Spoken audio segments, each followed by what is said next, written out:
22 anos de casamento transformaram-se em cinzas no exato momento em que rodei a chave na porta do nosso apartamento em Lisboa. Ela não chorou. Ela não pediu perdão. Pior do que vê-la na nossa cama com o meu sócio, foi perceber que o homem que eu considerava um irmão estava a usar o meu relógio. E quando ela me viu, em vez de vergonha, soltou uma frase que gelou o meu sangue e selou o destino financeiro de ambos para sempre. O meu nome é Tiago, tenho 44 anos, e até há pouco tempo, achava que a minha vida era uma fortaleza inabalável. Sou arquiteto e coproprietário de uma empresa de consultoria em Lisboa, que construí do zero com o meu colega de faculdade, o André. Começamos num quarto minúsculo em Alfama e agora os nossos escritórios ocupam 2 andares com vista para o Tejo, no Parque das Nações. Eu tinha tudo, um negócio de sucesso, o meu filho João, que estuda na Universidade de Coimbra, e a Sofia, a mulher que amei durante mais de 2 décadas. A Sofia não era apenas a minha esposa, era a diretora financeira da nossa empresa. Confiava nela cada euro, cada fatura, cada decisão. Como eu estava enganado. Tudo mudou há 3 semanas.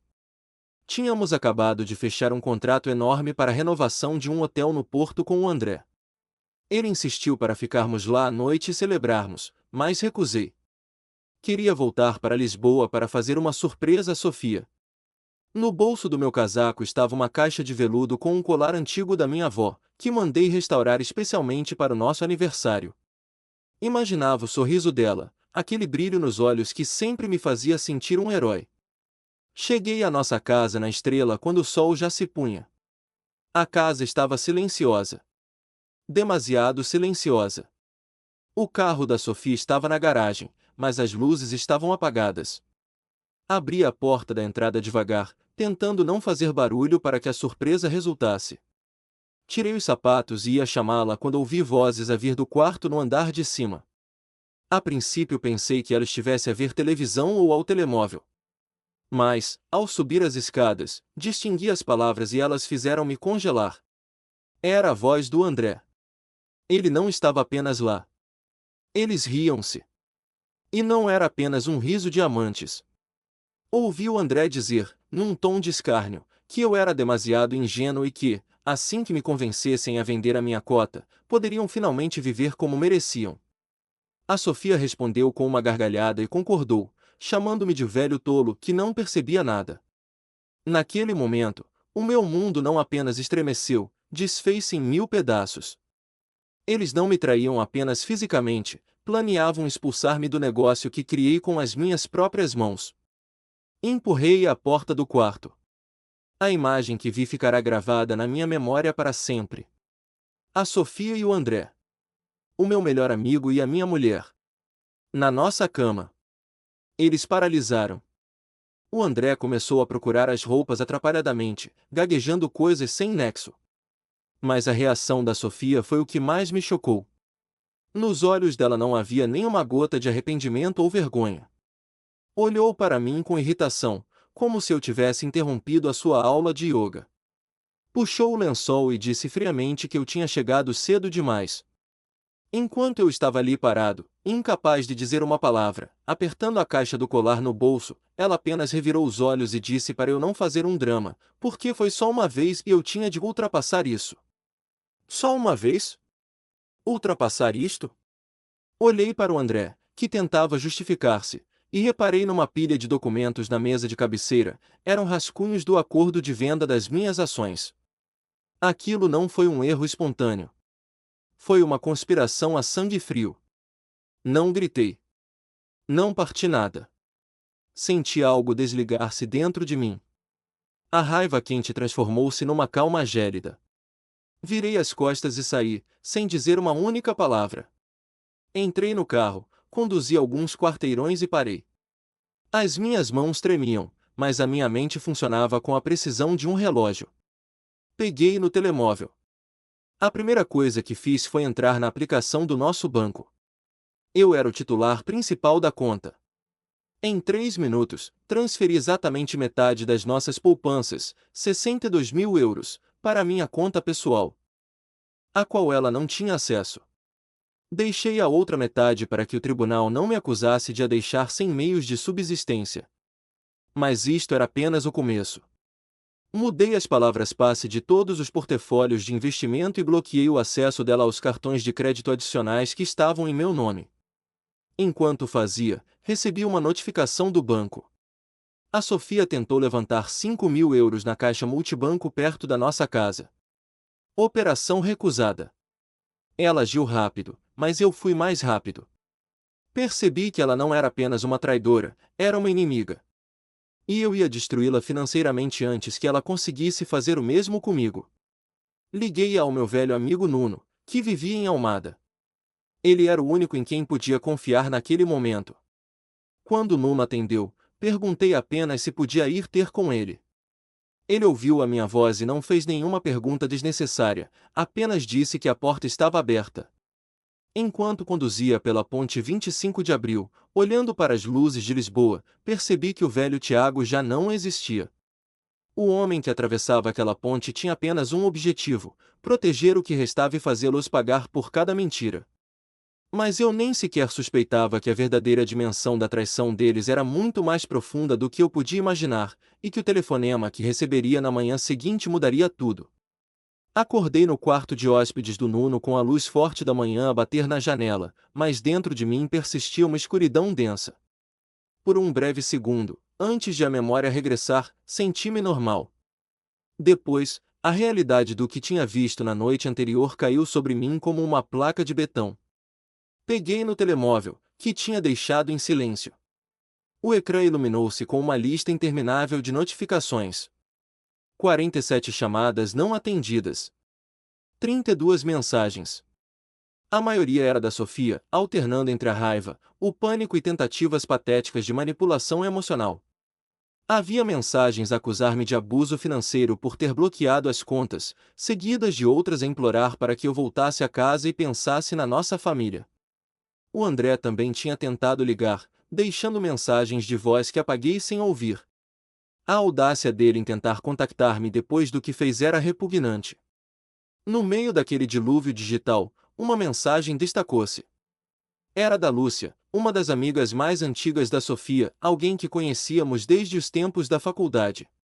A mensagem era curta e urgente, pedindo para eu ligar assim que pudesse, pois ela precisava de me contar algo que pesava na consciência dela. O meu estômago deu um nó. Liguei-lhe imediatamente. A voz da Lúcia estava trêmula. Ela não tentou defender a Sofia. Pelo contrário, confirmou os meus piores receios. Disse-me que aquilo não era um caso isolado, nem um erro de uma noite. Revelou que sabia do caso há pelo menos 6 meses, desde que os vira aos beijos num restaurante discreto em Sintra, num dia em que a Sofia me tinha dito que estava numa conferência de contabilidade.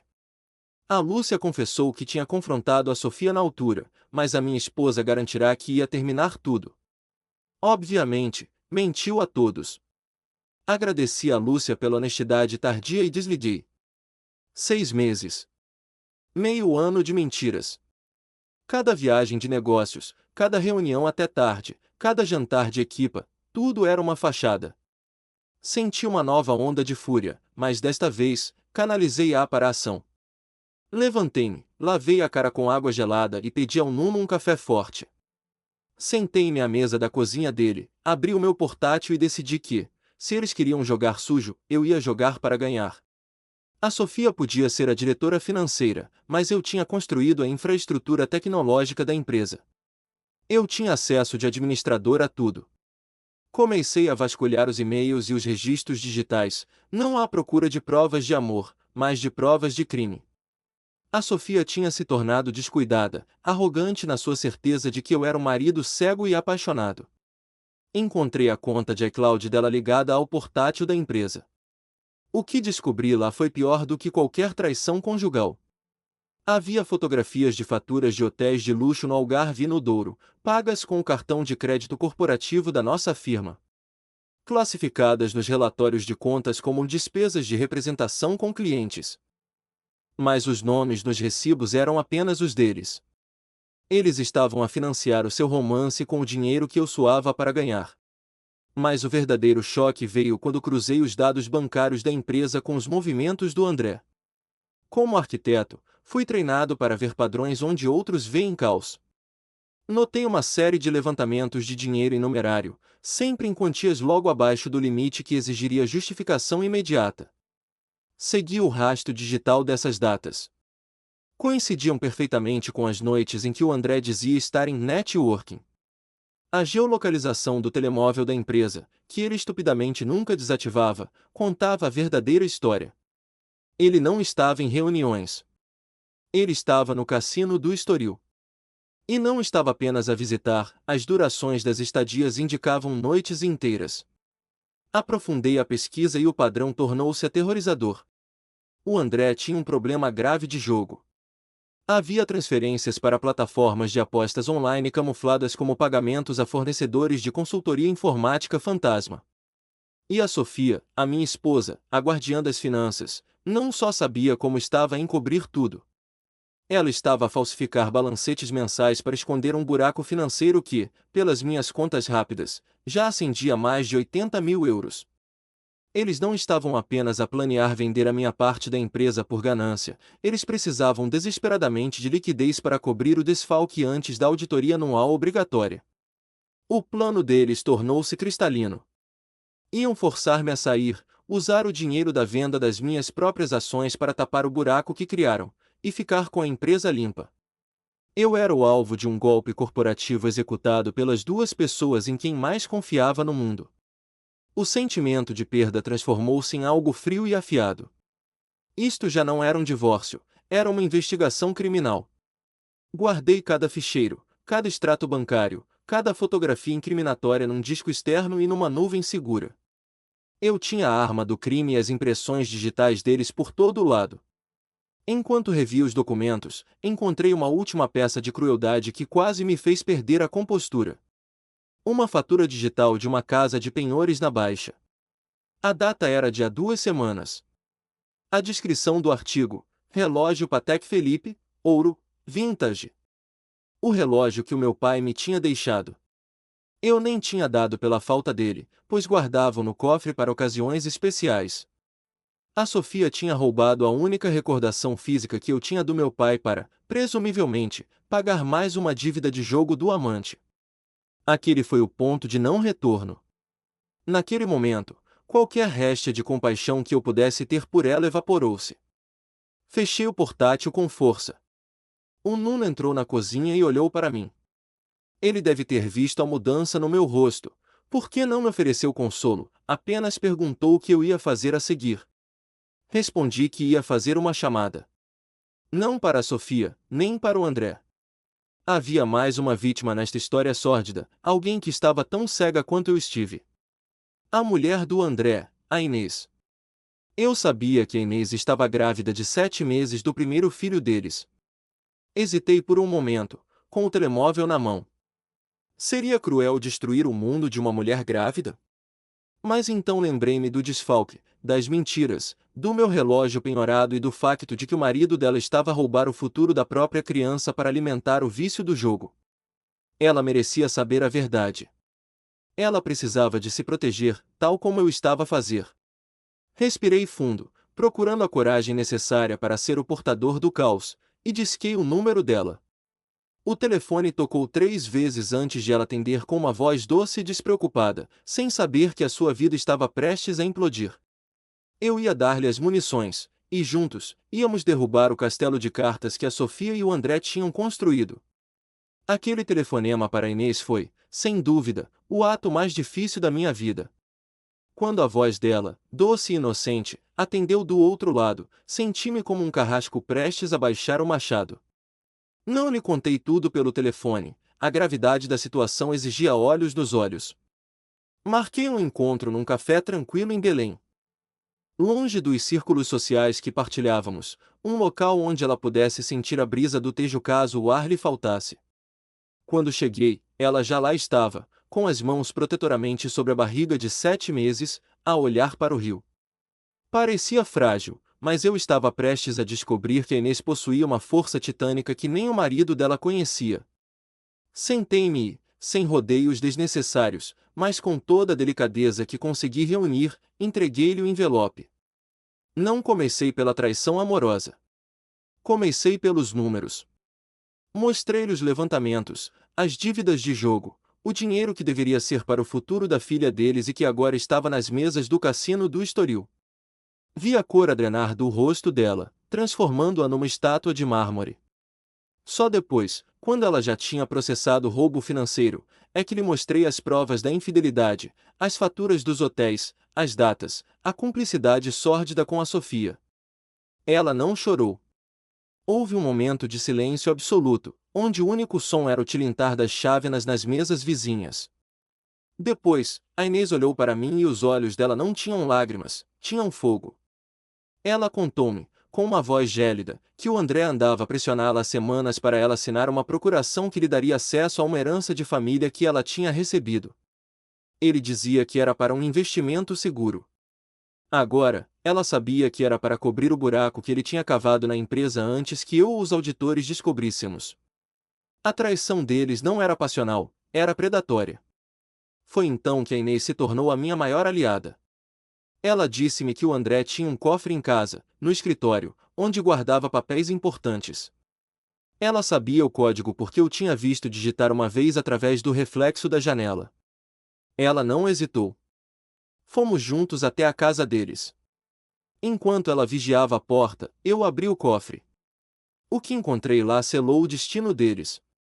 Não era apenas dinheiro, era um diário de bordo da conspiração. Havia e-mails impressos entre a Sofia e o André a discutirem explicitamente como desvalorizar as minhas ações antes de forçarem a venda, e pior, planos para incriminar-me por má gestão caso eu resistisse. Eles planeavam destruir a minha reputação profissional para ficar com o meu império. Tirei fotografias de tudo e levei os originais. Agora, eu não tinha apenas suspeitas, tinha prova de uma intenção criminal premeditada.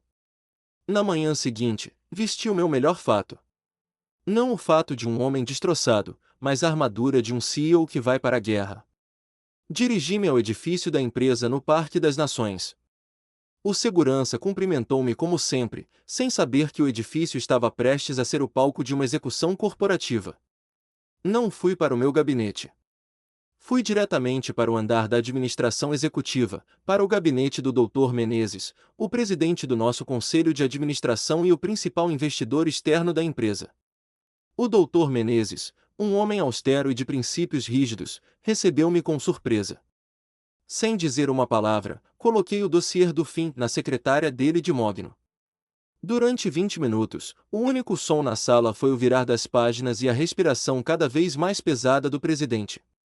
Ele viu os desfalques, as faturas falsas assinadas pela Sofia, as provas do vício de jogo do André e, finalmente, o plano para defraudar a própria estrutura acionista da empresa.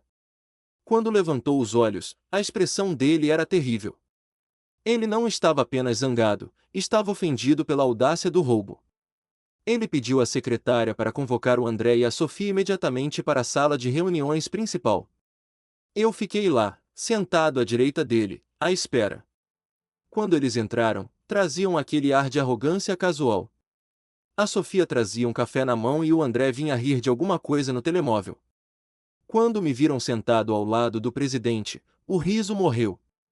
A Sofia empalideceu, mas tentou manter a postura, perguntando com um tom de falsa preocupação o que eu estava ali a fazer, insinuando que eu devia estar em casa a descansar devido ao estresse pessoal. O Dr. Menezes não a deixou terminar.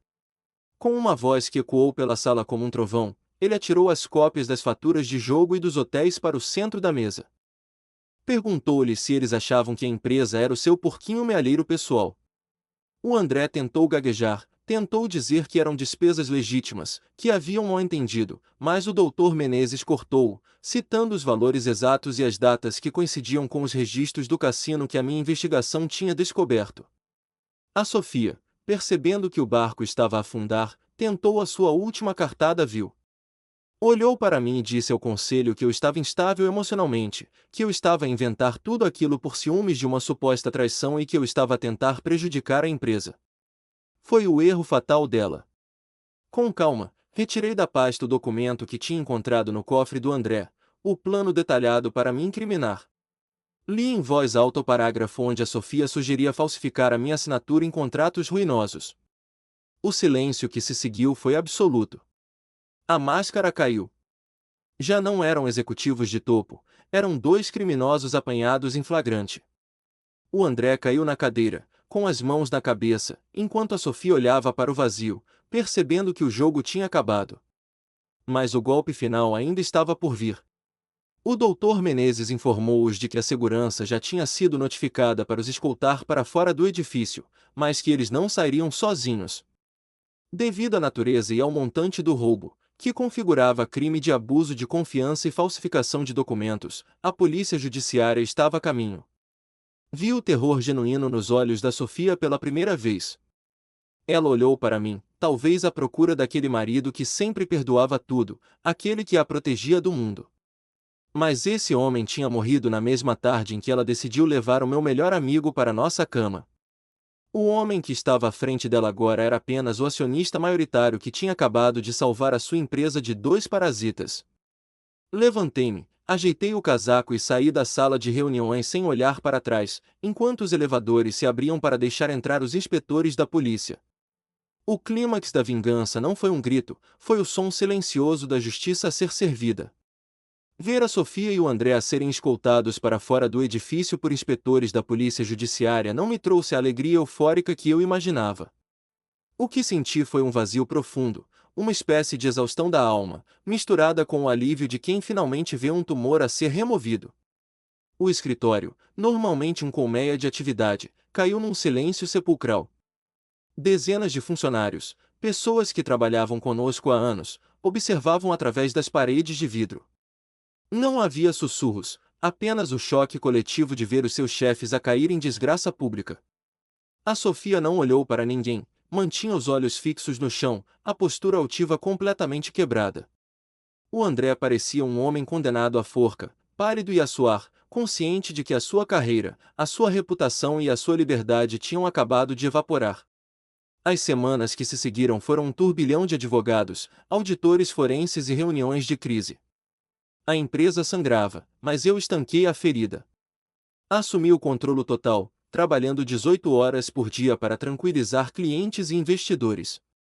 A cada nova camada que a auditoria revelava, a minha repugnância aumentava. Descobrimos que o esquema deles não se limitava aos hotéis e ao jogo. Eles tinham deixado de pagar a segurança social dos funcionários há 3 meses para desviar essa liquidez para contas offshore que o André usava para pagar agiotas. O buraco financeiro era muito maior do que eu e a Inês tínhamos calculado inicialmente. A traição deles tinha colocado em risco o sustento de 50 famílias. Isso transformou a minha mágoa pessoal numa determinação férrea de garantir que a justiça fosse implacável. A Sofia tentou contactar-me inúmeras vezes.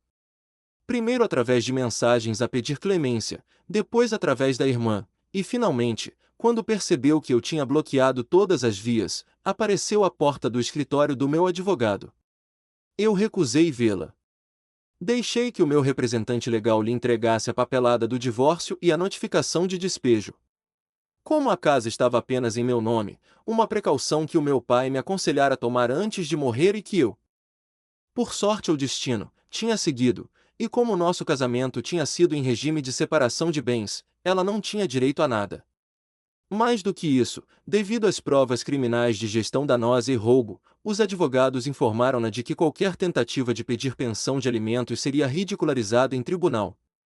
Soube, através de conhecimentos comuns, que a realidade a atingiu com a força de um comboio de alta velocidade. Sem emprego, com as contas bancárias congeladas devido à investigação criminal e sem casa, a Sofia teve de voltar para a casa dos pais, numa pequena vila no Alentejo, longe do luxo de Lisboa a que se tinha habituado. A mulher que planeava viajar pelo mundo com o dinheiro da venda da minha empresa estava agora dependente da caridade da família que ela própria tinha ignorado durante anos. A queda social foi absoluta. Os amigos da alta sociedade, aqueles com quem ela adorava organizar jantares, viraram-lhe as costas assim que o escândalo rebentou nos jornais econômicos. Ninguém queria ser associado a uma fraudadora. O André teve um destino ainda mais sombrio. A Inês cumpriu a sua palavra.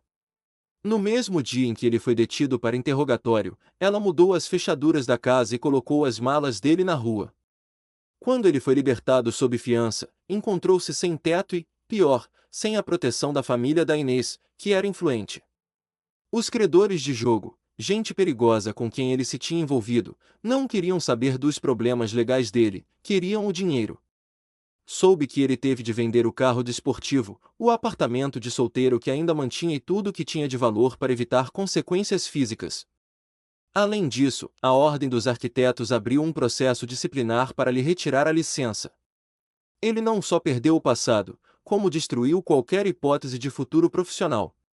No meio de todo este caos, houve um dia em que parei tudo para tratar de um assunto pessoal pendente. Fui até a Baixa de Lisboa, aquela casa de penhor e sórdida que tinha descoberto nos registros digitais. O recibo estava no meu bolso, amarrotado, mas válido.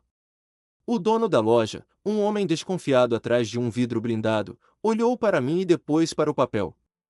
Quando ele trouxe o relógio Patek Philippe do meu pai, senti um nó na garganta. O ouro estava baço e havia um pequeno risco no vidro que não estava lá antes, uma marca física do desrespeito com que tinha sido tratado. Paguei a taxa de resgate, um valor exorbitante que paguei sem pestanejar. Quando coloquei o relógio no pulso, o peso familiar do metal contra minha pele trouxe-me uma sensação de paz que não sentia há meses. Aquele relógio tinha sobrevivido a guerras e crises nas mãos do meu pai. Agora, tinha sobrevivido à traição da minha esposa e do meu melhor amigo. Ao sair da loja e caminhar pelas ruas de calçada portuguesa, com o sol a bater na cara, percebi que eu também ia sobreviver. Nessa noite, recebi uma mensagem da Inês. Era uma fotografia da mãozinha de um recém-nascido a segurar o dedo dela. O bebê tinha nascido, saudável e seguro, longe da toxicidade do pai. Ela escreveu apenas: "Começamos de novo. Obrigada por me abrires os olhos." Olhei para aquela imagem e, pela primeira vez em muito tempo, sorri verdadeiramente. Eles tentaram tirar-nos tudo, mas falharam. A Sofia e o André estavam sozinhos nas ruínas que eles próprios criaram, enquanto nós, as vítimas da sua ganância, estávamos a começar a construir algo novo sobre alicerces de verdade. A tempestade tinha passado, e embora a paisagem estivesse alterada, a estrutura principal, a minha integridade, permanecia intacta. Restava agora apenas fechar o último capítulo e garantir que o passado ficasse, definitivamente, para trás. Passou-se exatamente um ano desde o dia em que entrei naquele quarto e vi a minha vida desmoronar-se. Hoje, estou na varanda do meu novo escritório, no último andar do edifício no Parque das Nações a observar o reflexo do sol no Rio Tejo. A brisa é fresca, limpa, muito diferente do ar sufocante que respirei durante meses. A empresa não só sobreviveu à tempestade, como floresceu de uma forma que eu nunca julguei possível. Sem o dreno financeiro dos vícios do André e sem a gestão tóxica da Sofia, conseguimos recuperar a confiança dos investidores. Na verdade, duplicamos a faturação. Mas o lucro mais valioso que obtive este ano não foi financeiro, foi a paz de espírito. O julgamento final ocorreu no mês passado, encerrando legalmente o capítulo mais negro da minha história. Ver a Sofia e o André no banco dos réus foi uma experiência surreal. Eles já não eram as figuras imponentes e arrogantes que um dia governaram o meu mundo. O André, consumido pelas dívidas e sem advogados de topo, parecia ter envelhecido 10 anos em 10 meses. A sentença foi implacável, tal como a lei exige para crimes de colarinho branco desta dimensão. Foi condenado a 4 anos de prisão efetiva por abuso de confiança, falsificação de documentos e desvio de fundos.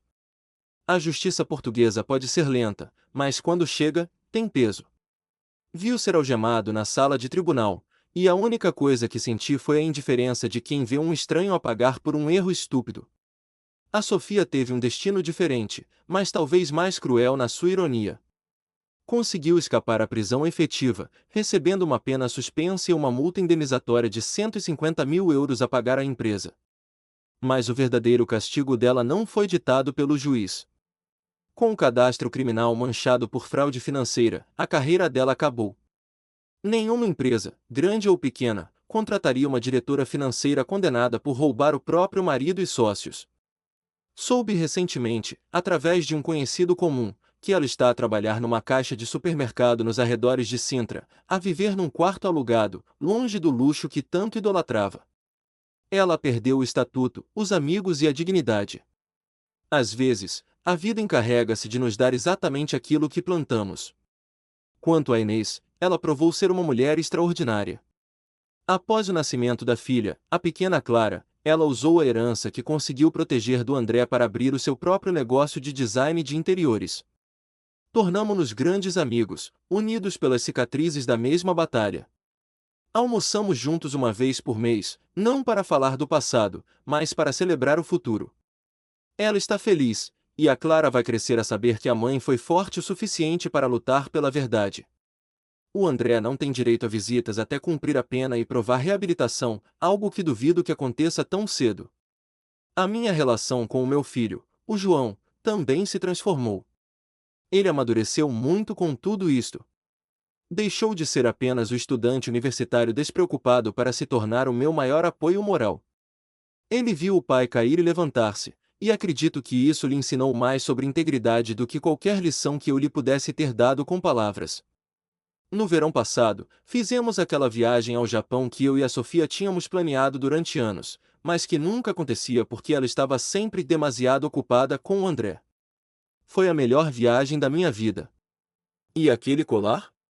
Aquele colar antigo da minha avó que estava no meu bolso na noite da traição? Nunca o dei a ninguém. Vendi-o. Não por necessidade, mas porque ele estava contaminado pela intenção de ser um presente para uma mulher que não existia. Com o dinheiro da venda, criei um fundo de bolsas de estudo para jovens arquitetos de origens humildes. Transformei um símbolo de amor traído numa oportunidade para quem realmente valoriza o futuro. A minha avó teria aprovado. Ela sempre disse que o dinheiro deve servir para construir, não para adornar a vaidade. Ontem à noite, enquanto conduzia para casa, um apartamento moderno no Chiado, vibrante e cheio de luz, sem fantasmas do passado, parei num sinal vermelho e vi um casal a discutir dentro de um carro ao meu lado. Por um momento, senti um flash daquela dor antiga, daquele desespero de não saber o que fazer. Mas o sinal mudou para verde e eu avancei.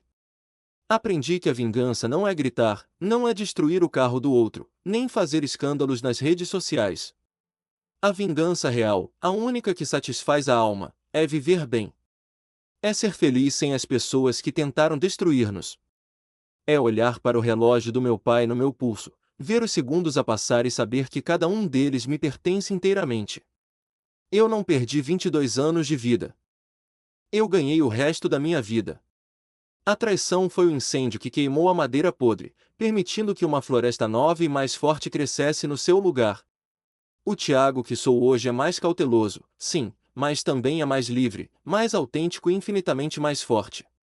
E isso, no final de contas, é o maior triunfo de todos.